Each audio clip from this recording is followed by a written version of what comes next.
don't be here. And there will be also Slido, an interactive polling system put in place that we need you to interact so we can get more insights of who you are, what you do, and those kind of things. On the next slide, you can see our today's agenda. That is quite packed, so let's not waste too much time in details. We will have in the first approximately 1 hour 2 keynote speakers that will give us great insights on specific details when it comes to demonstration, innovation, and readiness. And we will have a Q&A session directly after, so you can also address them with your questions while we're listening in what they have to tell us. Then we will go into our breakout sessions. We will have 2 topics there running in parallel, so you can stay in the room and the moderators will change. I'll explain more later as we go. And then last but not least, we wrap up and have a small discussion on what happened and the next steps that we can take. And we will close the session with our coordinator. So this is our small agenda for today. Let's jump directly in a small exercise. So I'll give you a minute to scan the QR code on your screen. I know it's in the morning. I know I'm asking right now to already interact, but I think we need a small icebreaker just to get you going. So grab your phone or type in slido.com and use this number here to get to the polling system. My team will also post the link in the chat directly. If you aren't at the computer, maybe you want to click on the link. Maybe that's the fastest way to approach it. I will also scan this now just to make sure that it works. And while you're doing that, we can jump to the next slide and ask you the first little question to get started. And I see some people already interacting. Very good. You are ahead of me. This is always good to see. So the simple question is, who are you? Tell us, are you someone who's already been funded, someone who is in the process maybe of being funded or just interested in what we do, or someone else that is maybe not directly inside this community? So I see a lot of movement. Very good. Take your time. And don't forget to mute yourself, as I can hear still some voices in the background. A lot of people are here, so you might disturb them. Okay, we can still see some movement. Very nice, and good still to see that the funding projects are the most, but also very good to see that we have a bigger range of other people being here that are not directly funded projects. So I think we are managing to get a diverse set of people in this room, which is very good also for the upcoming discussions that are yet to be had. So I'll give you another, let's say, 10 to 20 seconds. Please let us know who you are in a bird perspective way, let's say. And when you have done that, obviously not everybody has to do it, but I'll kindly ask you to, use one of the channels that we have, either QR code, the website that you can join at slido.com, or in the chat. My team will spam you with the chat link from time to time, so you can have the possibility. Another note, as we are still filling this out, the Q&A part of this will be active at any point in time. So if you have questions at any point in time, you can post them in the Q&A section, and then we can take them up, regardless of it's directly for our speakers or it's later then for discussion between Tanya and me. It will be open all the time, so best is to keep this tab open, and all the other questions or Q&A things that will be coming up will just then skip through it automatically. So you just keep this tab on your browser, for example, open, and you have nothing else to do. Okay, I see the interaction has condensed down a little bit. We have another one for you, so let's go to the next little question, and then we are done questioning for now. Which organization do you represent? So same exercise, same thing here, a bit more things to choose from. So we just want to know who is in the room and in which capacity are you here. So we see a little bit also the diversity of types of representatives here in this room. So we can see what kind of discussion we can have. And our goal was obviously to have a good mix of specific things. Is it academia, but also companies and researchers in specific. And as far as I know, and as far as I can also see, we do have a good mix of things, which is indeed very nice to see. So I'll give you another minute just to give you an answer. Now you are in the system. Now maybe the scanning and the onboarding doesn't take so long. Give it another 10 seconds maybe, and then we can jump to the next slide. Very good. Okay, then let's cut it here. I think the polling might be still open in the background, but if not, you can at least use the Q&A section also to ask questions. So just in short, who are we? Clean Energy Transition Partnership. You heard it maybe from the first day if you've been there. We are EU co-funded partnership that consists of over 30 countries and more than 50 public funders. So it's very diverse. We're trying to emphasize this transnational innovation and research community with our funding. And we want to enable this type of interaction, this type of research where different countries work together. And we are also here in a community building mission, let's say, where we want to bring everybody at one table and also have a fruitful discussion. So I will not dive more into because we don't have so much time. So on the next slide, just a quick overview, CETPartnership in numbers. Currently, we have 3 calls carried out. Another one is being prepared. We have approximately 163 projects in our project portfolio. So I can see many of you will be here surely when we look at this later. More than 40 countries involved with many, many partners at the table. So it's extremely diverse. The community is actually very big.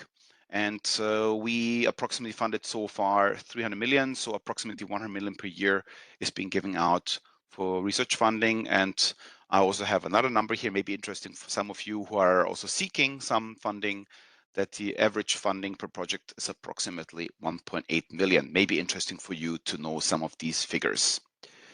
And with this, I will hand over the moderation to Tanya, giving you a little bit more insights of who we are and what we do.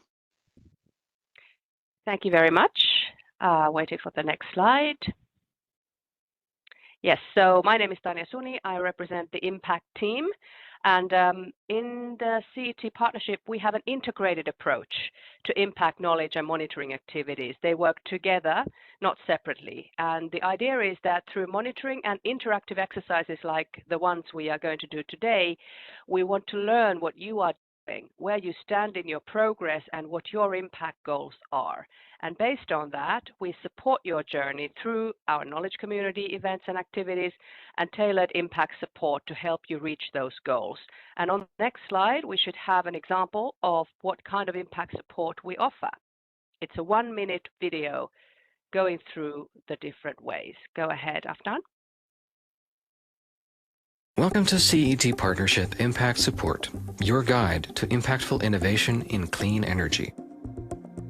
For an innovation to grow, it needs to increase its maturity. By improving the commercial readiness, sustainability, and social acceptance of your solution, you can pave the way for further funding and investment. We help your project succeed with targeted training in areas like engaging stakeholders, effective exploitation, and preparing for commercialization. Our matchmaking events connect you with the right partners to strengthen your project's impact and reach. The Impact Network is a comprehensive gathering of stakeholders tailored to help your innovations move from lab to market. Our Impact Library is a toolbox of essential methodologies, instructional videos, and best practices to enhance collaboration and success. Join us in driving the clean energy transition. Together, we can create lasting change and build a sustainable future. There, thank you. Next slide, please. Welcome to... So the key benefits we hope you will get through this integrated approach, obviously knowledge sharing and networking, because peer-to-peer networking and feedback is really valuable. We have got that feedback from before. Accelerated innovation in research, hopefully through the impact and exploitation activities. If you were present yesterday in the plenary talks, you couldn't have avoided that the social acceptance, societal innovation issues are really critical in today's world where we are trying to accelerate energy innovations to reach the market. Advancement of cutting-edge research obviously is important, and hopefully we can help you with that. and improved research outcomes and productivity.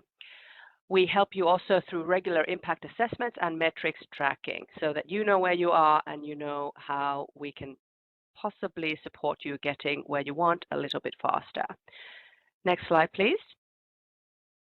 So you can join us and stay tuned through the website, where you can also find the links to the impact support methodologies and impact network, through LinkedIn, through BetaMatch, and through YouTube, where you can also find all of our training webinars. There are 5 at the moment, and the 6th one is coming on the 27th of November. And please, if you have any questions about any of these issues, and when we go to our keynote speakers, please don't forget the Slido.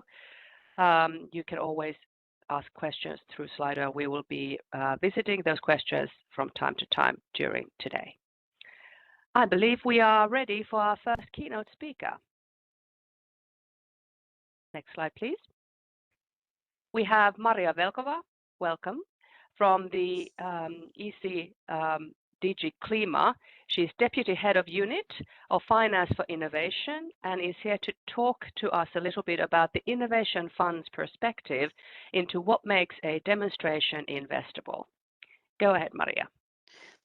Good morning, everybody, and I'm really happy to be here with you to present just very briefly the Innovation Fund, but most importantly, some key messages I would like to pass in terms of preparations of your projects for a next level of demonstration, first of a kind, or even commercialization, because through our work in Innovation Fund on assessing such projects for funding, we have gathered quite a lot of knowledge, and not only in assessing them, but now following projects since 2020. So if you can go to next slide, which is actually next slide, that was the title slide.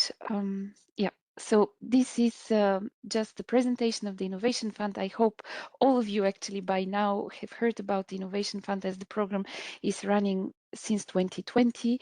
Our current mandate is until 2030, but we have already started the preparations for the following period until 2040. So we hope to have quite a lot of funding in the years to 2040 to support large-scale demonstrations and first-of-a-kind plans. What we are aiming at is projects actually that have an impact on emissions. So projects that have potential to reduce greenhouse gas emissions. So demonstrations of net zero technologies for climate neutrality in almost all sectors of the economy. And you can see here the energy intensive industries, renewable energy, energy storage, carbon capture, use and storage, and net zero mobility in buildings. And I can assume that if you're here with the Clean Energy Transition Partnership, you will be either directly eligible or eligible through the ability to provide clean energy. So hopefully very, very, very relevant funding source for your future steps. So next slide, please. Innovation Fund, actually, this is just a presentation of like different funding instruments that we have at EU level. This is not all of them, and many of them will change in the next programming cycle from 28. But what's important here is what we can support in Innovation Fund, and this is just as an indication that we can support projects starting from as low as technological readiness level 6, but going to 7, 8, and 9. And then commercial readiness level is from 2 to 5, so not fully commercial technologies that still need support. So I won't spend more time here because my next slides are more interesting for you, I believe. This is where we stand in more or less in the middle of this current programming cycle. We have already more than, around 13 billion euro in contracts and in 217 projects. So these are quite big projects. We have a very diverse portfolio from small, medium, and large scale projects. So actually, we can support almost any scale of projects. So, and for the moment, we're covering 27 countries. We have 3 more countries which are eligible because we have the EU and European Economic Area countries that are eligible. This means that projects, one very key thing for us is projects need to be on the territory of the EU/EEA countries. If you move to next slide, I have just a couple of slides on projects that have previously been funded from the Europe Horizon 2020 or even FP7 program, because I assume many of you are actually getting funding for research and innovation. And we have analyzed our portfolio, and for sure, not all projects that come to us have got previous funding, but we do have quite a lot of projects that have benefited from European funding. And our conclusion is that actually these projects are in fact more successful than projects that have not benefited from EU funding for research and innovation. And this is great and gives a lot of hope for, I suppose, audience like yours, where you most probably, although I saw not all of you are actually beneficiaries, but maybe the many beneficiaries to the CET partnership, but most probably related to other research projects. Going on to the next slide, we also analyzed why projects fail. I mean, we do this all the time in our application process because the application is heavy, we are oversubscribed, and we want to help applicants to prepare applications that are sound and that are successful. And our most difficult actually criterion, I didn't go into the details of the criterion, that's not the point here of this presentation, and there is plenty of information online that you can find about the program. And when we have calls, we also have info days. So if you're interested in funding, you really need to watch our info days and read very carefully the calls.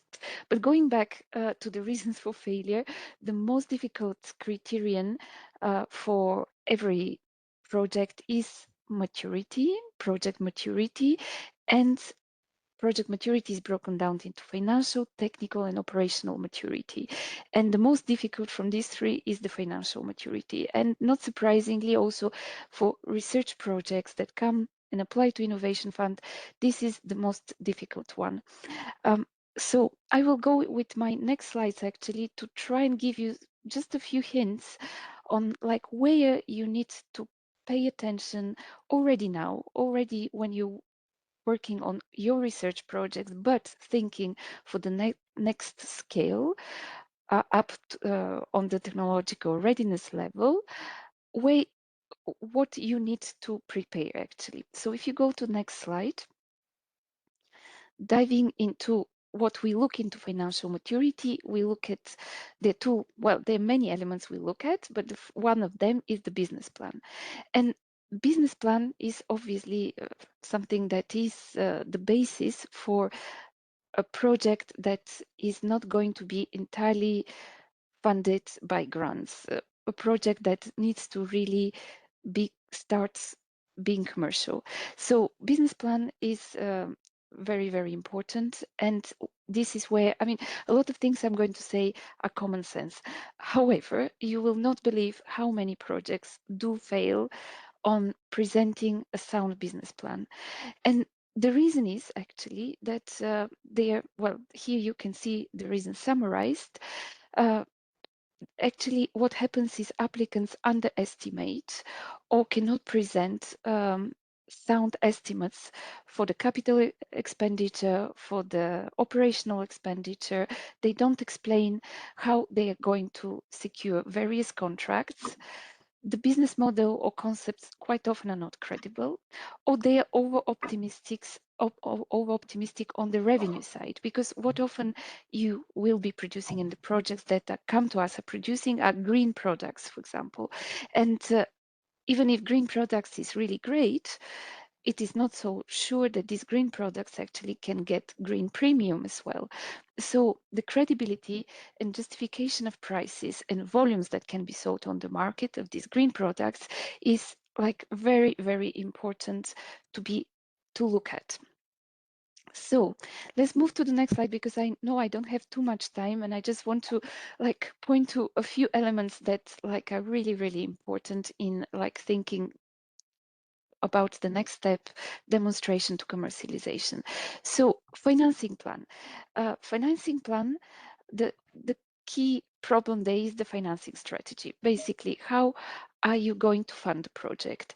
And the grant is one element. An innovation fund I didn't mention, but we actually can pay 60% of the relevant cost, which is the funding gap. So you need to calculate your funding gap, how much money you need actually to more or less break even.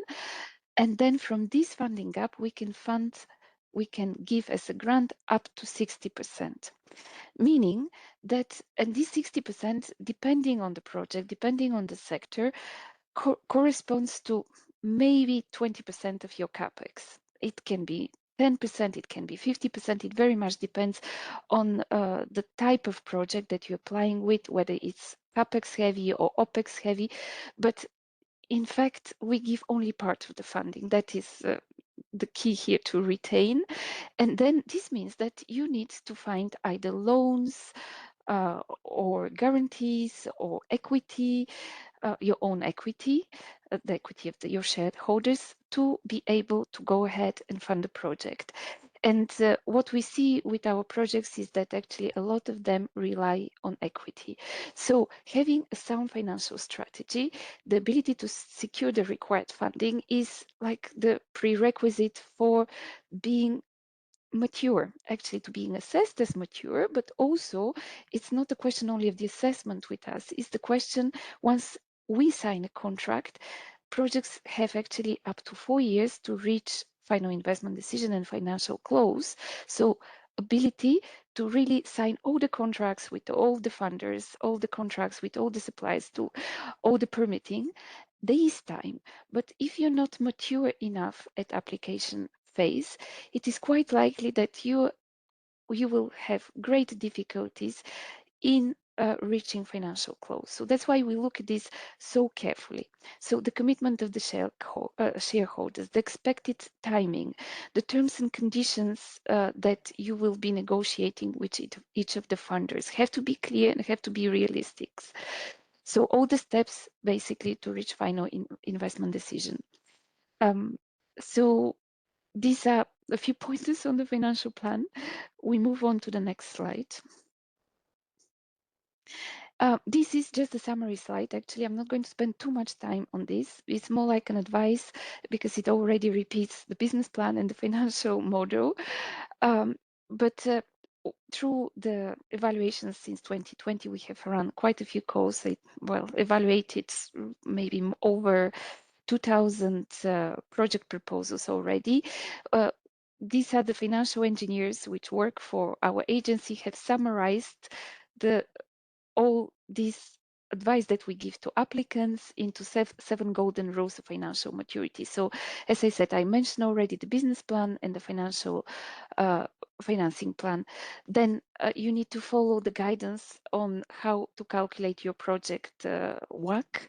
But even if you go to other funders, you need to follow their guidance actually on expected profitability of your project. Basically, you need to ensure consistency across all your documents.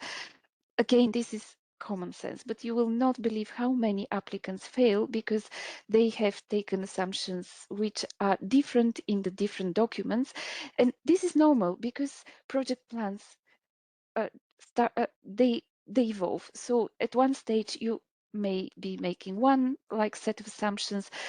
Half a year later you have changed key assumptions, but make sure that wherever you're applying with consistent set of documents, that all your assumptions, the project description, everything is consistent, because otherwise it just doesn't make sense and it shows lack of maturity. You need to provide evidence about your claims. And one maybe last thing, which is very true for all elements of project maturity, you need to have effective mitigation measures for the key risks that your project may be facing, be it financial risks, technical risks, or risks related to operational maturity. And you need to provide also contingencies. That is very, very important. And moving on, I think I have 2 more slides, which on technical and operational maturity. Technical maturity, I mentioned on the slide where we see problems with Horizon type of projects coming to us. Technical maturity is not a big problem for projects that are previously funded by EU programs. Because this is normal, because what you're actually working most probably right now is working on a pilot, developing a technology.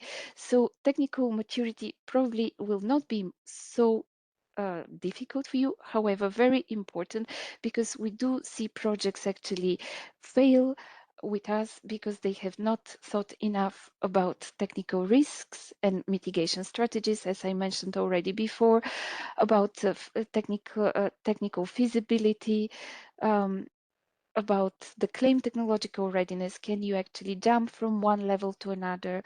And obviously, projects need to have very strong engineering foundations. This, I doubt, will be happening to you. And what's really important is the clarity of the proposal and the sufficient level of detail, so it is really very clear to whoever is looking at the proposal what this is about, but also to you. And then my final slide is on operational maturity, something perhaps that's any project has to have project implementation plan, whether it's it doesn't matter whether it is a research project or commercial project. But what is actually becoming very, very different at the stage of commercialization is the permitting and licensing, because what we see where projects actually suffer with us, and this is after projects have signed grants, is the permitting. Permitting is super complex, no matter in which sector you're operating. And of course, depending on the sector, there are different types of permits that are needed, and a very early start on permitting would be very recommended, because permitting takes time, even if, like at EU level, actually at national level, we're talking a lot about permitting, about streamlining permitting and making it easier for projects. The reality on the ground, from what we see from our projects, is not that. Permitting really requires a lot of your attention once you move to large scale and commercialization. And with that, I think I will stop, and I'm ready. I will stay with you until the end of the session, and I can take questions if they are. Thank you very much, Maria. I know we are pressed with time, but I have to ask, you mentioned in the beginning that Horizon related projects have a really high success rate compared to other projects. Why is that? I'm thinking, is it because of the compulsory exploitation plan, or why do you think they have thought of these issues better than many others? I think, well, actually, to be honest, it's very hard to determine this. So it's more an assumption that Horizon projects are better in terms of technical maturity. This is why I said I don't think that would be a problem, because the technologies we are looking actually to support innovative technologies with great impact. And I do believe that our Horizon Europe program is supporting these types of technologies. So you have a head start, because degree of innovation, I didn't mention, is a key criterion, and their Horizon projects excel. Technical maturity is good, replicability, so widespread application, is good. So that's why do focus on financial maturity, and exploitation plan indeed can prepare you for that. Thank you very much. That is what we are here today for. So we will be looking at how to convince investors. Thank you very much, Maria. And we will now move. I will give the floor to Andreas for our next keynote speaker. Yes, very shortly. Our next keynote speaker is Dr. Cruz. He's Emerging Technologies Leader for Climate Technology Solutions at Baker Hughes, and he will give us input on what makes a demonstration investable. Alex, are you with us? And please take the floor and share your screen. Thank you very much. All right. Well, thanks a lot, Andrea, for the introduction and for the invitation to participate in this very important event. And not only because I do it in my job, but also I'm very passionate about it, having gone through, I would say, the early stages of technology development and now being part of the commercialization. One of the organizations who actually lead in the commercialization and industrialization of early stage technology. Before I start, I'd like to first thank Maria from the European Commission, because many of the things she said, not only in terms of the project development, but also on the pitfalls, really resonate a lot with me. And I'll talk a little bit more about it later in a different angle or a different perspective. So before I go ahead and go to my next slide, I hope this is visible to everybody. Please tell me if it's not, but I think I take it that it's working. So I'm, as Andrea said, I'm a technology solutions leader, climate technology solutions leader for emerging technologies at Baker Hughes. I've spent about 15 years now in the energy sector, ranging from R&D management, real site operations in a big chemical plant. I was also once a technician for solar cell fabrication, and now leading R&D and emerging technologies for Baker Hughes. And I'm based here in Brussels as well. Many of you probably would not know who we are, apart maybe first from some people who actually work with us. And I do think that there are some of you who may have engaged with our organization in one form or another. We are Baker Hughes. We are an energy technology company. We operate in more than 120 plus countries and with a sizable footprint, not only in terms of manufacturing facilities, but in terms of workforce as well. The two figures I'd like to highlight on this slide. So two figures. First is the investment that we always give in research and development. So that 643 million is actually just for 2024. So every year is around that range, the amount of financial resources that we invest in really commercializing and developing and kind of growing our technology base. And as you would see, concurrently with that, we have more than 1,600 patents granted for 2024 alone. So you can imagine the volume of the intellectual property that we're generating for developing climate technology solutions, core technologies for the energy sector and the industrial sector as well. My business unit is actually at the it's called Climate Technology Solutions. I'll spend a little bit more time here, and we can have a side discussion on how our organization is arranged or organized. But Climate Technology Solutions, we develop technologies, we commercialize, and also now sell some of those that are already in the advanced stages across 4 areas of hydrogen, clean power, emissions abatement, and carbon capture, utilization, and storage. So these are, I would say, very much aligned not only with the emerging technologies that are rising, but also according to the priorities of various governments and associations, as well as, of course, the European Union. So this is something that I really resonate with, as I shared with you earlier. So we sell and develop technologies from turbo machineries, drilling equipment, but also some of the more emerging ones like green hydrogen production technology, such as electrolyzers, post-combustion capture, and also some carbon utilization, direct air capture. Is really, really exciting. Not only the technologies we're developing, but also the approach, which I will talk about in a bit. All right, so the million-dollar question that I'm often asked, so why and when do companies innovate? So first of all, what are the reasons why organizations, not only private companies, but also large public companies or government institutions having their own ministries of science and technology and national research institutes, is for the very reason of, well, there's a lot of reasons, but I'll highlight 3. Competition, obsolescence, and growth. So competition is quite straightforward. It's not only in private companies, but also in terms of really the regional economic growth between one region and another, the trade, competition, which is really, if done correctly, can be very, very healthy for the society. And of course, obsolescence, not only because people get tired of products and services, but also creating better ones for the future and in compliance with some of the recent findings that we have. And of course, growth. Growth is always the name of the game, right?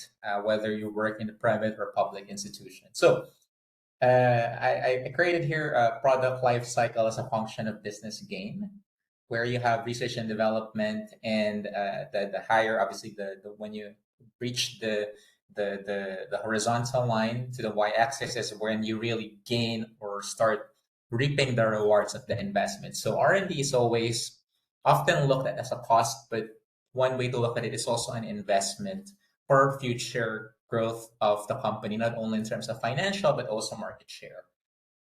Investment in human capital, resources, and money is always on the table. And that's why I'm really pleased to see, the presentation of Maria, and also the very good work that the CET partnership is doing in this regard.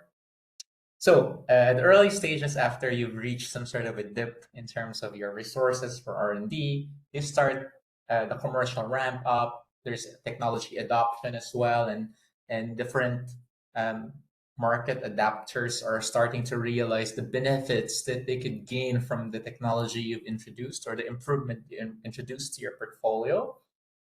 And there's this time where it's like, what we call it the prime time, right? This is the best time to sell your product, not only because it's been adapted by early adopters, but also all the pieces have to come together. Like, so the regulations that are in place to enable your market penetration should be there.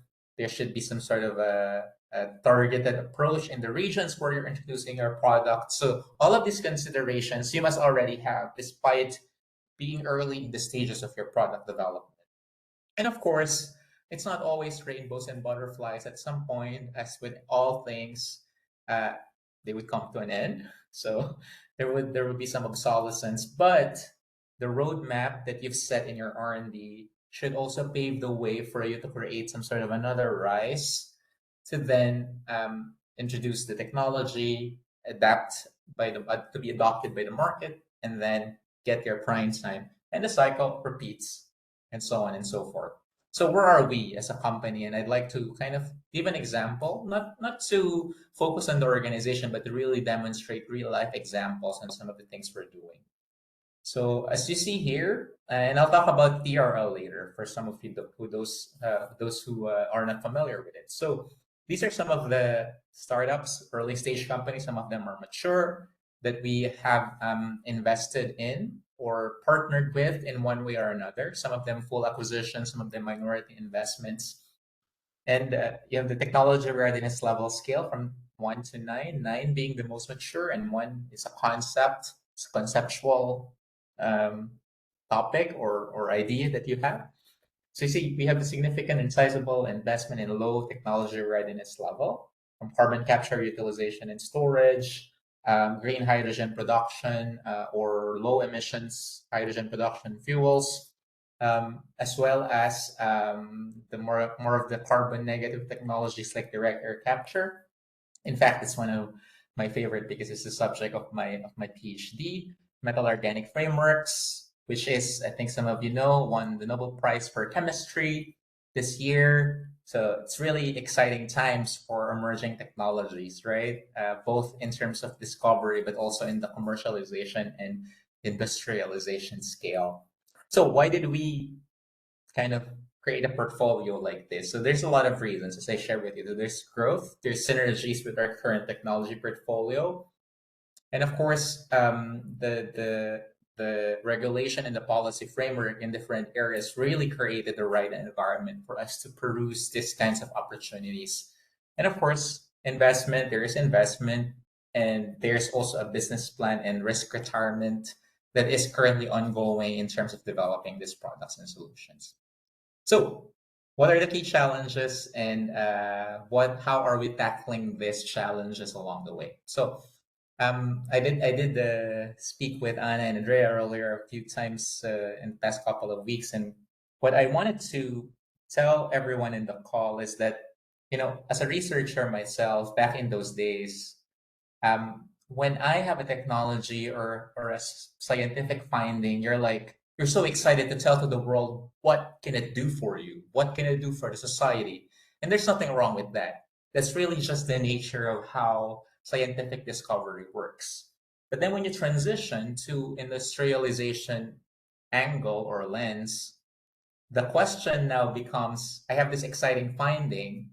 What risk or what um, worry that my senior executives or investors or stakeholders am I removing from the system? So same science, same chemistry, same physics, but from a different mindset. And trust me, like the way you tackle the activities, the designs will be a little bit different, because now you're not just telling the world how great your science is. You're actually making them realize what they're missing out on, or you're trying to relieve them of their current pain. And I think that's somehow I would say my eureka moment when I shifted from R&D, especially just in the early stages after I finished my PhD, to the R&D management and the commercialization space. So having said that, building the ecosystem is not only about building a number of companies or hundreds of them, but there's also the partnerships, right? With marketing, uh, R&D laboratories, both national and private ones. And very critical in this space is the university and research institute. Really, really important, especially if you are venturing into inorganic growth, if you didn't have that skills originally. So those are really very fundamental. And the work that I do, these relationships are very important and critical to us. So because not only of the facilities that they have, but also of the human capital, the skills is something that is very, very I would say sometimes overlooked. But I think in Europe, as Europeans, we know how important this is, and there's a lot of programs in solely focused on upskilling and making sure that no one gets left behind as we move our workforce towards these new technologies, both in the new inorganic and organic growth. So yeah, growth capabilities is something that I'm also very passionate about. So it's not only about training on the science, but also making sure that your research is communicated well to the masses. As myself, coming from many years of I kind of grew up in a publicly funded space. So I've always been passionate about giving back to the society through science communication. And it might be trivial sometimes, but you wouldn't imagine how this would really unlock a lot of opportunities. And sometimes that engagement, because of science outreach, science communications, could go a long way in permitting, because the communities were convinced that your technology is not disrupting their ecosystem or the communities. So it goes hand in hand with scientific discovery, technology development, risk management, and safety environment, but also the engagement bit. So never underestimate that value. To finally end my talk, just to maybe brush up a little bit on the technology readiness level, I did mention TRL 1 to 9. You see different colors from dark green, where really the huge investment in R&D's focus, where it's all about validation, experimental proof of concept, and formulation. So this is where I would say one would fail the most, and where we should fail the most. And the cost of failure is actually quite low. And as we transcend to the more mature ones, the trick here is, as you grow your technology maturity, you should also limit your parameters or your envelope, because there's a time where you really fix design parameters, design conditions of your system. And of course, as you grow to the higher technology readiness level, you've already built your demo, your pilot plants, your lighthouse project, and then you prove it in an operational environment, not only in terms of its commercial of its technical viability, but also its commercial viability. This always go hand in hand. It's always that attached to the technology. Again, you're out there to say how great your technology is, but also the pain point you're removing. And when you reach the mature levels, it's always about the cost and the commercial viability of it. So to conclude, I'd like to say that there are a number of companies like ourselves who continue to invest in disruptive technology. For us to de-risk early concepts, not to miss out on the opportunities that the clean energy transition will give to us, but also in terms of skilling. So this is a way to also grow the skills of the society or organization. So this will be enabled by partnership, not only in providing assistance in testing and operating your facilities, but also in skills development. And finally, and equally important, is a robust policy framework is critical to drive innovation. And if all this comes together at the right place, at the right time, at the right opportunity, then really the possibilities are endless. Not everything will be successful, but the fact that we're all speaking here today gives us higher chances of really winning it in the tech space. So really thank you for giving me an opportunity to come here and somehow maybe create a spark or curiosity in some of you, especially for those in the early stages of their journey. Happy to have a brief conversation, but also feel free to connect with me on LinkedIn and we can have a follow-up, especially for those who are based in Brussels and nearby regions. Thank you, Alex, for this very insightful presentation. And now, as announced before, I would jump into our Q&A section of our interaction. So if we can open it, and we will already see a few questions here. Maybe we can also bring Tanya to the floor, so it's the four of us looking at what we have. So first, will there be access to the speaker's slides? I believe so. We will put things together in the documentation and provide you with what can be provided also from our speakers. So we will keep you updated on that shortly after. Give us a little bit of time to wrap up everything regarding the conference, but surely in a timely manner, you will receive some documentation where we can check one more time what was said today. So definitely we will make sure this is there. Then I see a second one. Are Swiss small and medium enterprise eligible for the CETPartnership proposal calls? What Swiss agency is involved? Oh, this is a very specific question. To my knowledge, we used to have a Swiss partner. I'm not sure if the Swiss partner is still in the partnership. As you know, partnerships can develop in different directions. Some partners come, some partners go. So I'm not 100% sure in which capacity there are, but you can look up probably our updated funding partner list on our website and see which countries are involved. I don't know all by heart. I told there are more than 30. Things are changing from time to time. And I see also Tanya's hand, so maybe Tanya can give us also a little bit of an insight.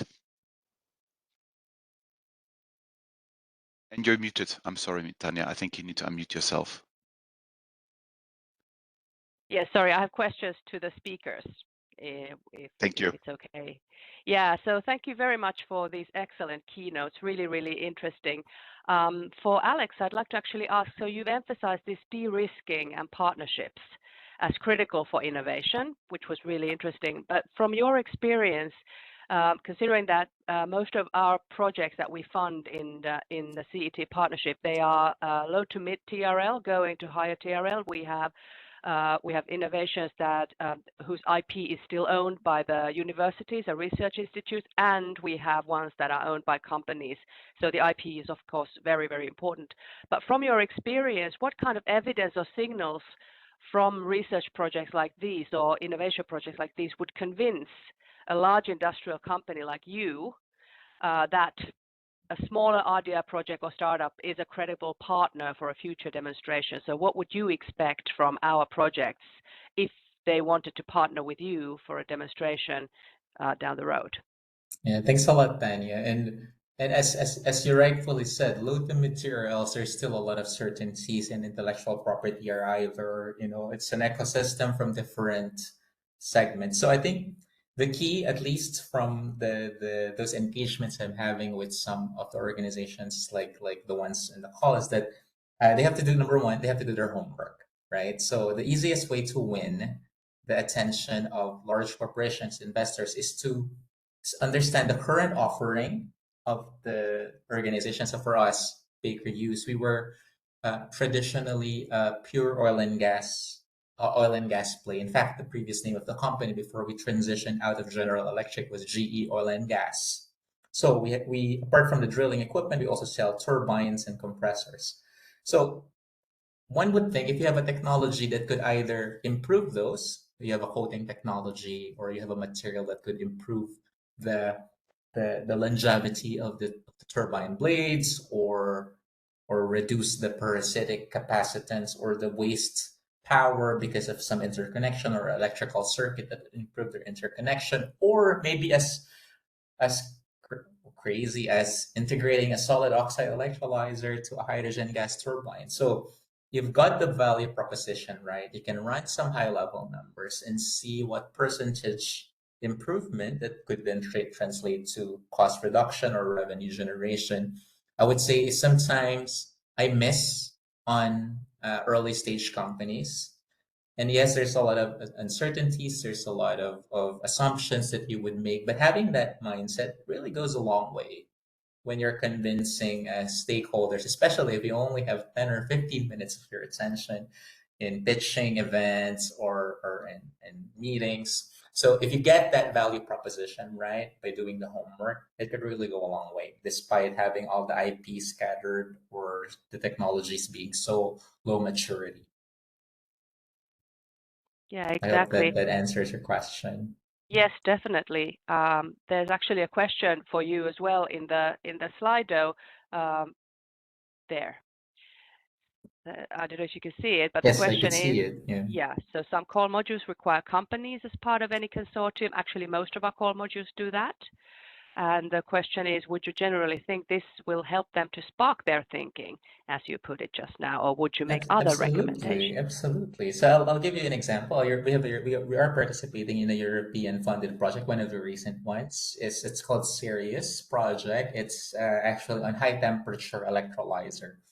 So if you think about the hydrogen market, it's kind of if it reached, personal opinion, it reached a point where it's a bit kind of reaching a point where it's not so popular these days because of the high costs.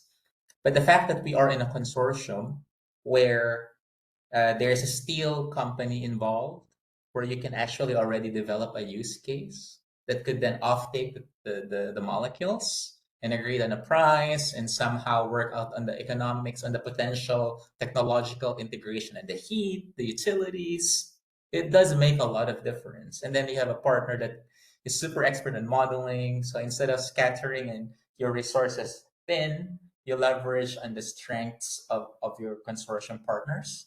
But I think the use case is really the ones that really gets it to the finish line. So really thanks to the European Commission for having these kinds of opportunities to form this consortia. And yeah, the fact that we have it, so we have to like really take advantage of it. So really think that way, especially for the early stage technologies or startups that we have on the call. Yes, thank you very much. If I may still, Andreas, do we have time for a question for Maria? Yes, please. We haven't heard anything from Maria. I would very happy be to hear something from her. So either you pick one or you have one, Tanya. You can choose. Well, I'd like to actually go back to Maria. You were very much emphasizing evidence for financial maturity and all other types of maturity. But when you talk about evidence, and you said also that you do fund projects that are still at TRL 6 even or 7, what kind of evidence do you find most convincing from projects like that, especially when they can't obviously at that point show commercial results? So what are you looking at? Yeah, no, thanks for the good question. Indeed, we have started in the last years to have a dedicated topic on pilots. So in fact, our requirements on financial maturity are much lower for this specific topic. So we do look at the financial maturity in a different way. So what is most important is that the project can actually cover its costs, but we don't expect them to be commercial after the project. They can, it's very similar if you want to Horizon projects. So they have to show us ability to cover the CapEx and OpEx, but not necessarily revenue. So it's a different sort of topic. And for us, the difference with Horizon here is that we can actually provide much more funding. So we can provide up to 40 million euro of a grant. So that's why we like it, but it's otherwise it's very similar subject as in terms of objectives as Horizon project of this type. It just can be bigger. Yeah. Yes, indeed. And typically for lower TRL or publicly funded project, it can be difficult to find an instrument that allows for that kind of work. So that is typically a problem. And that's why I thought that the Horizon projects fare so well, because they have the compulsory exploitation plan with quite a lot of issues dealing with IP management, market readiness, commercial readiness. They require a business plan, all of these things. Which is not the case with all instruments. So that's why I thought that might be one reason why they fare so well. That's definitely what we are striving for in CET Partnership. Maybe just to add here, because I think I should have mentioned that we have project development assistance as well, which can build on this exploitation plan, but really look into the elements that need strengthening, and that is managed by the European Investment Bank, and it's open to any actually eligible project for us. So you don't need to have applied to Innovation Fund. You don't even need to, well, promise that you will apply. It's the aim is to really increase the maturity of innovative technologies towards commercialization. And I will add a slide on that in my slide deck and send to you, so you can actually, so participants can have the contacts if they decide to benefit from this project development assistance. They can contact the EIB directly. That's great. We actually sent an email invitation to all of our knowledge community just last week about a masterclass that one of these project development projects is offering. Maybe final question, Andreas, for both of them? No, sorry, we're running a little bit Okay. late. So thank you very Right. much for the speakers. We need now to go into our interactive sessions. Thanks for being with us and the insightful things you have shared with us, and feel free to stay with us in the interact sessions. And if not, happy to have you and host you here in our session. So with this, maybe we can go to the next slide so I can introduce you to the next step of our little session, which will be group sessions that we will be interacting with. And the first thing is we will have 2 rooms. You will be automatically assigned in one of these 2 rooms. In one room, we will find me with another person talking about peer learning from system transition challenges. It's more a knowledge, let's say, related topic, but still stays in the realm of helping you getting further with your project development, let's say. And in the second room, you'll find my lovely colleague, Tanya. She will be talking about investor readiness for demonstration upscaling, very much in line also with what was shown by our keynote speakers. So without further ado, we will now start distributing. And if you cannot find your way, or something is happening, someone will stay in the main room and direct you somewhere. Please note that you will stay in the room. You don't have to move. And Tanya and I, we will then be moving to the other room. So regardless of where you find yourself right now, you will see and work with both of us at a certain point in time. There will be 45 minutes in one session, a small coffee break, and then another 45 minutes. So in total, 105 minutes of interaction with some coffee in between. I'm looking forward to see you all there and to interact with you. And with that, we will start distributing people, and I'll see you in a minute.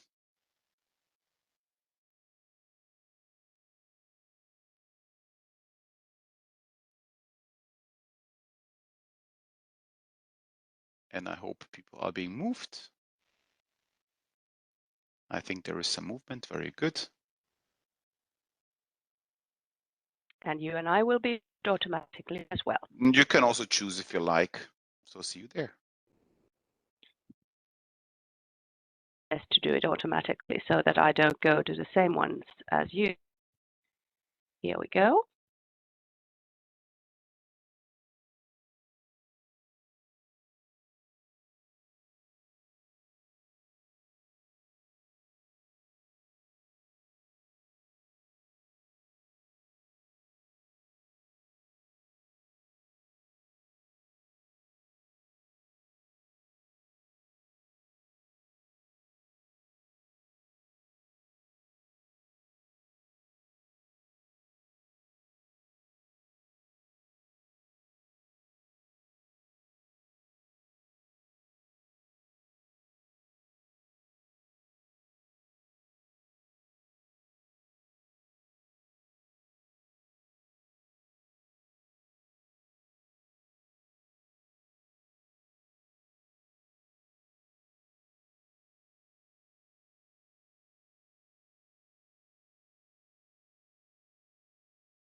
And I think we will also, yes, we need to keep recording. And I hope you have been able to sit through both sessions. Tanya and I changed the rooms. This you surely noted when you had a different type of voice in the room. And in our small wrap-up session now, Tanya and I will give you a little bit of insights what we saw and learned throughout our, let's say, 90-minute discussions. Tanya, would you like to start or should I start? How would you like to do it? Can you hear me? Sorry, I was on mute. I didn't realize I had been put on mute when I moved here. So yes, thanks. We had a really nice 2 sessions, a lot of questions, and people were answering really diligently. It was interesting. So what we found was that most projects are clearly technically solid, early in validation or demonstration. So which is of course clear because these are CET partnership projects and that's what we fund. So they're often moving from lab to field testing. That's a critical moment where technology must start proving its value and not just functionality. And it was clear that the use cases were quite well understood and the potential customers were well understood and the value proposition was, well, it was quite generic yet, but it was there still. So I'd say that the user and market understanding, I maybe say that it was emerging, maybe fragmented yet. So teams have ideas and some early adopters, but it didn't seem like many had real evidence of market pull or structured customer insights. The weakest link was the business model. So most have only loose ideas about pricing of customers, but as we heard from our keynotes, demonstration projects should also demonstrate how the value flows within the innovation, not only how technology works. As you heard from Maria and Alex, both of them, the idea doesn't go forward if you cannot prove the commercial case. So this was what we intended to convey to you with this whole morning and all of the sessions. So this is really, really important. Social acceptance was quite well developed, it seems, and regulation, they were recognized. So many teams seemed very well aware of these factors and had even got some stakeholder feedback, but they hadn't yet mapped them systematically. And this is, of course, a key issue for future permitting and scale-up readiness. And as Alex said in his keynote, which I thought was really interesting, he said that science communication within the community is really important because that can actually speed up the permitting process when the community knows about the technology, knows about the solutions, has gotten familiar with them, and has maybe been able to voice their concerns. So they have been answered. So I'd say that commercial and market expertise at the moment, the final question, they are mostly external. Some of the innovations were company-led, so they obviously had that in-house. And we also had a research institute that had a lot of experience about this issue, so they had that expertise in-house also. So some research actors are building experience here. So I think that shows that research can really become an enabler of market readiness and not just a technology provider. So overall, I'd say that the projects and participants are strong in science and technology.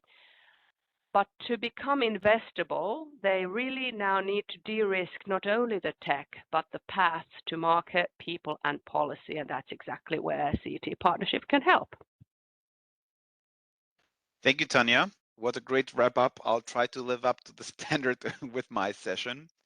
We had very nice interaction, and we talked a little bit about where the projects are in the energy map, the energy system map, let's say, and we have observed that our projects are very much everywhere.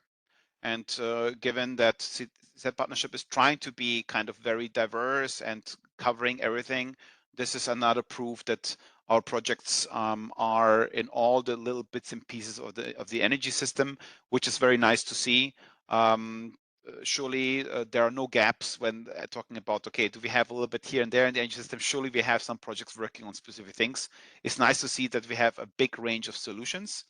But then when we talked about what was learned so far, there is a lot of different aspects of the learning curve, obviously, and I'm not going to go in all the details, but a few things were mentioned, for example, that the things that they envisioned in the project and maybe the real application then along the way is sometimes very challenging to see.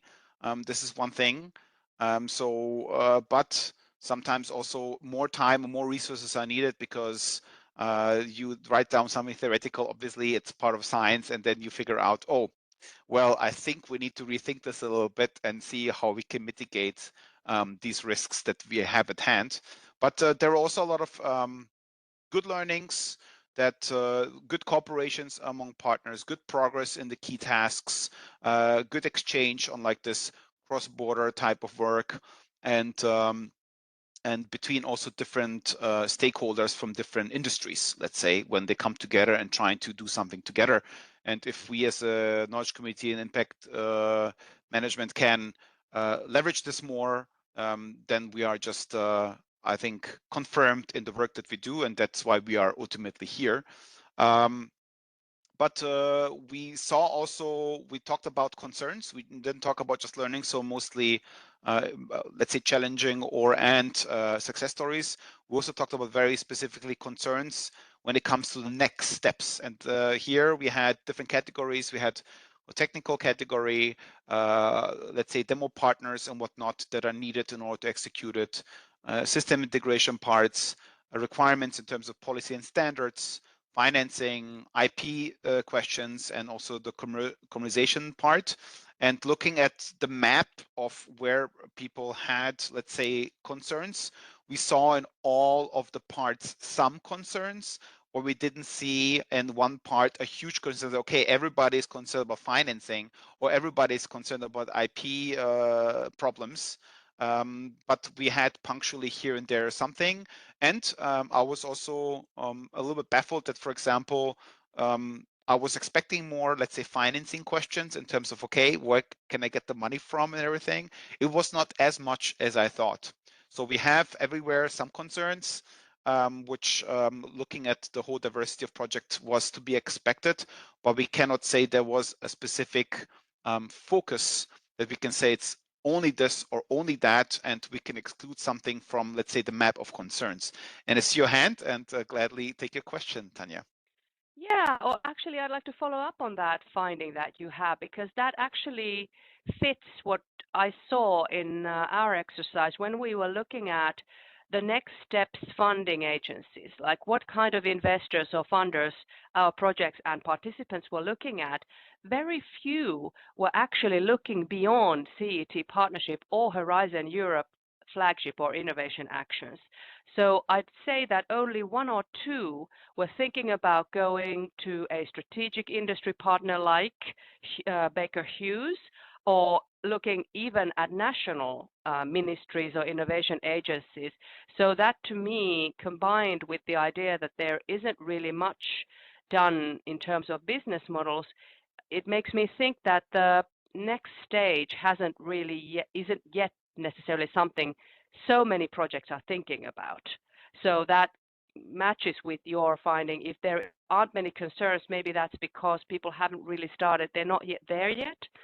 They haven't, met with all of those concerns that will then arise unless they prepare very well, the way Alex and Maria made clear in the beginning. What do you think? Does this resonate with you? Yes, it does. And I have a very distinct use case, let's say, that was talked about in our session, where this specific project, let's say, uses, let's say, an addition to drilling. So it's let's say you drill some geothermal or near geothermal drills for some object, and they could improve these things so you can get more out of these drillings that you do anyways. And they told us that very little projects even considered doing this. Yes, it adds some costs to it, but long term, if you show them what you can get out of it, it's probably a no-brainer if you say that you're going to use this object, let's say, for a very long time. So it's very much more, energy available or very more energy efficient, whatever. And one of the problems that was stated was that, yes, they are in the process of bringing to market, they have a great partners and everything works, but still yet somehow they don't get this, you know, into full scale that people are aware and people are really using this technology. Obviously, it's more costs, but at the same time, the upside of this type of early stage investment and planning might be there. And just this awareness is very often missing. And this is something I think definitely we need to support our projects, because if you have a great idea and it works, but then it fails because you didn't find the right people to sell it to, or it didn't do enough, I don't know, marketing or communication around this specific topic, it would be a shame that this fails, because it works, it makes sense, and if you scale it, the costs might even go down. So I do believe there are some big levers that can be pulled or pushed depending on which perspective we look at it. And I think that there are, let's say, mechanisms put in place to support these things, I'm pretty sure. Absolutely. And maybe in the next, when we go forward to our question about how we can support our projects, I'm thinking that since the question about TRL level showed that the majority are still in validation phase, but some are looking at demonstration phase, but if at the same time they are not very aware of the different types of investors and funding opportunities, then that also tells me that they might be in need of partners in that regard. So maybe we could organize matchmaking, pitching and matchmaking events for partnering. We already have a very traditional event for that, where we typically matchmake with validation partners, but maybe also for the next stages partners. And I'll mention one event in the upcoming slides. Exactly. And to get a good segue on this, what you said, we did do a small matchmaking exercise in the end of our session where we asked them what they need and what they can offer. And there were already some partners that said like, hey, I have a great access to different stakeholders, DSOs, TSOs, different stakeholders, demo sites, whatever. Please contact me. Maybe I can help you out with finding the right person for the right job, because maybe there's an element missing in what you're doing or what you're planning on doing. So we will definitely also condense this into one big board, so everybody here in the room and those who are interested and in the community here can also use that. And we will very much emphasize if you're using it, this thing, but also going to other events where we also do more dedicated matchmaking exercise to really connect the right stakeholders with the right thing. But we did a little bit of exercise there. I think we have a foundation now also more into this regard, and we had some activities there. So I would also motivate everybody to revisit this after our little annual conference session, because this is very much like a living and hopefully also actively breathing community that should be exchanging. And I also said in my room, at least, if we connect 5 out of 50 people, we already did a good job, and more, then even better. So this is how I see it. And we had a little exercise on that, actually, Tanya, that we said, oh, how can you find the right people for the right thing? There are some offers now also on the table, literally, and I hope people will use that. So there are contact points, there is some description, we have something in place. Yeah, so this is more or less also my wrap up, or my insights, at least on a high level. Now, still, there's some possibilities to ask questions. You can scan this link, or you can also use, I think we're a little bit too far, or we can use the Q&A section. You can either already go into the polling, which we can also move slowly towards, or you can still ask questions. I'm not sure if we have. I would check real quick if there is something new that we have here. I have a very practical question maybe that I can put up. It says, would it be possible for you to assist some PhD students in finding collaborators across different countries in order to initiate a joint project? So it's very much project building, consortium building. Perhaps you consider setting up a platform for this specific purpose. So while we are not directly doing that, but what you can definitely do is use the room and use the resources you have at hand to connect to those who are either already executing a project, or we also saw in our polling in the beginning, who are seeking funding. So there are a lot of people in the room probably having ideas of seeking funding or going into this process. So you can use, this community, reach out to us, obviously, for some connections. We don't do this exercise specifically, but we very much want to emphasize this consortium building. And if you go to, let's say, the next event that Tanya and her team is organizing, I do believe there might be some great opportunities to matchmake with others who are working in different sectors on specific topics. But maybe, Tanya, you want to elaborate on that shortly. Yeah, I believe we have to go forward in our slides in order to do that. Yes, we can. We can. So we have now a poll for you. I see you can put the poll. Yeah, I see that some of you already put some stuff in there, but now I would ask everybody to one more time join this. So if you could define a wish, could concretely say what you would like from us to do, how we can support you, how to do things in a better way, also in community building perspective or impact perspective. What is it that could be done? I see a lot of people already jumped into it, as I guess they had it open, so it just went further, no problem. So take the time right now, what we could do for you, how we can support you. I see already some of the things were mentioned. You can also get inspired by the little word cloud that we have already here at hand, especially looking at, maybe some bigger things. And if you see something that is very much in line with what you want, you can also post it one more time and it will appear a bit bigger in the word cloud. So it's a little bit for us, let's say a map, a navigation map of what we could do better. And we also understood there might be some a lot of young researchers here in the room who are interested in, bringing their research, their ideas to the next stage. CTP does the funding, so feel free to get inspired by the map. And I see here collaborators, very good. So if you need more people, let's say for your consortium, we can try to connect you better, use the resources, us in this case, and also the materials we provide and communities for your own sake. This is what we want you to do. And we hope also that the session today, especially, how to bring this to the market. Maria and Alex, who were here telling us giving us great insights, let's say, into the next possible steps of your work. I hope that this is valuable and that we can continue on this level, let's say, to interact with you and give you insights.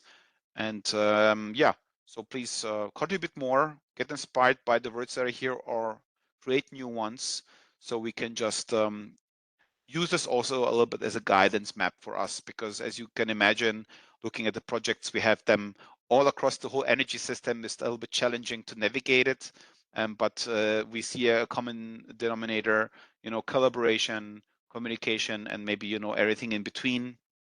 The people mostly, these things we can definitely support you with, and I'm sure that it works. And how to contribute to the poll? Well, either you scan the QR code on your screen with your phone. This is one part. The second part is you go to slido.com and type in this code, or surely there is also in the chat somewhere a link that you can click, and then in the browser this thing should pop up. So this is the way that you can interact with us for now. And while maybe the last ones are doing their work, maybe we can slowly, so thank you very much for the contribution. We can slowly jump to the next slide to give you a little bit of a wrap up and what's next to expect from us. So we will provide a documentation, a thorough documentation of what we have done today. I promise that the presentation in some form you'll receive, so stay tuned. You'll have this as reference points. We will look into our Q&A section that you have also provided some questions.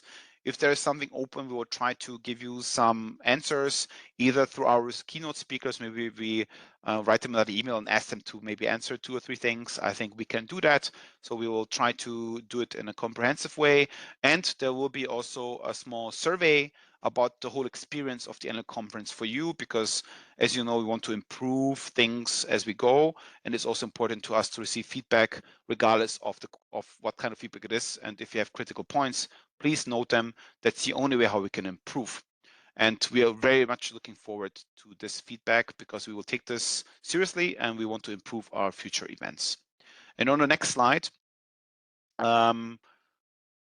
A small reminder of, let's say, the next interesting upcoming events. I will just introduce the first one. Maybe you already have heard about it. This is our first working group meeting this year, and the topic will be system integration in the energy sector. So this will take place mid of November. You have either been invited already or not, but we will have this on the website, and the registration process is open as we speak. And maybe the two other things Tanya would like to elaborate on. Yes, sure. So as I hinted at before, we have a training webinar coming on demonstration and investor readiness on 27th of November at 1 to 2:30, and registration will open next week on B2Match. And then we also have an investor sparring session on the 13th of January for interested projects, and invitation round will open in November. So you will get a one-on-one sparring from real life investors privately online if you are interested in this. I also put, because the word cloud mentioned guides and information, I put 3 links in the chat right now. I put one on the our website where you can find information in general about impact and exploitation, and then specifically to our exploitation guidelines, which are quite informative, and to a self-assessment tool about market and commercial readiness. So that tool is pretty handy if you want to kind of self-assess where you are at in terms of convincing your investors. So this sort of tools we have for you, and hopefully see you in these upcoming events. Thank you very much, Tanya. And remember, for those who are already part of the CETP, let's say, project family, you have access to Disco, or at least registered there. We will put also documentation there. There's also all these connection points to the events, to some documentation, but also some of the capacity building, let's say, parts that you can use in order to improve or test things that Tanya mentioned. Most of these things can be also accessed in some way through our platform. So I can just emphasize here that you should make sure that you're there, so you have the complete view of what we can offer you. And with this, we can slowly go to the next slide, just as a small reminder that when you have questions regarding either this event or anything regarding maybe your work as CETPartnership, you can always reach out to us at knowledge_community@CETPartnership. Depending on your type of question, then we will direct that to some of the people you can see here. Today, you see more Tanya and me in the foreground, but there's also other people in the background. So maybe you have already some interactive in some way with them. And don't hesitate to reach out to us with your inquiries. We will get back to you as soon as possible. And also bear with us with the documentation of the annual conference. We will get back to you as soon as possible. I believe next week you will have something in your inbox. So please stay tuned on the next steps. The events, use, as I said, the website. Some of the things are already portrayed there. Register or get informed. But you also have this in Disco, in our digital collaboration platform, at your fingertips. And with this, I would like to thank you from my side, or from our side, Tanya, if I may, that you're with us. I think it was very plentiful and fruitful and insightful conversations and discussions that we had. We learned a lot, and I hope that you can also take some of the learnings with you. I always say, if you learn 2-3 things in one session, that's already a great result of one session, and I hope we could live up to the standard. And with this, I would like to give the word to our coordinator of our partnership, Michael Hübner, who would like to say some words and close the session and also the annual conference for this year. Thank you very much for being with us. Michael, I hope you are there, as I do not see the chat, and I hope that we can put you on the stage and you can say some last words. Thank you very much. Thank you, Andreas. I hope you can hear me and sound and video is working well. It's a pleasure to speak here at the end of these 1.5 days of our annual conference 2025. We have been discussing yesterday in the morning where our partnership, our initiative can locate itself in the political frameworks, how we can position ourselves and how we can contribute to the development in these dynamic times. In the afternoon, we have learned about a few selected examples of our projects, and we have been able to see examples that are making great projects, progress from our projects. And today I was very excited to see your exercises, how we could learn together with the projects about our projects, and see how they are making their way during the innovation process. I was thinking about what could I say finally as a conclusion of this conference. And while thinking about it, I was stumbling about an actual message that was published by the German newspaper Die Zeit. And I want just to read out a bit of this text to you here at the end, because I think it's inspiring to the work that we are trying to do. It is a text about the actual Nobel Prize in economics. The concept of creative destruction is being honored with the highest award in economics. Economists Joel Mokyr and Philip Aghion and Peter Howitt have been awarded this year's Nobel Prize in Economics. According to the Nobel Committee in Stockholm, they are being recognized for their research on the relationship between innovation and sustained economic growth. In modern growth economics, the concept of creative destruction marks a turning point. Innovations drive long-term growth by displacing other technologies and business models with profound implications for productivity, competition, and social adaptation. French economist Philippe Aghion, who teaches at the Collège de France and the London School of Economics, and Canadian economist Peter Howitt, Professor Emeritus at Brown University, have formalized this principle into a dynamic growth model. The US-Israeli economic historian Joel Mokyr from Northwestern University in Illinois has placed it within a historical context and identified the cultural and institutional foundations for lasting spurts of innovation. And now comes the important part for us. Joel Mokyr roots the concept of creative destruction in historical experience of the Industrial Revolution. He distinguishes between culture and institutions and demonstrates how their interactions enable entrepreneurship and continuous innovation. Key factors, and that's the focus where I want to focus our attention to. Key factors are knowledge flows, values such as individualism and societal rewards for effort and talent, where culture and institutions foster innovation. A steady stream of new idea emerges, transforming entire economics.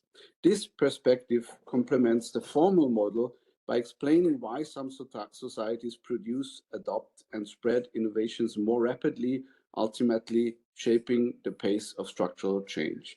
So for me, this Nobel Prize has been given exactly, so the reasoning for this Nobel Prize is exactly encouraging the work that we are trying to do with the Clean Energy Transition Partnership, building an institution, establishing a culture where the flow of knowledge and the innovation together with the flow of knowledge at the end helps really innovation come to the market to be influential.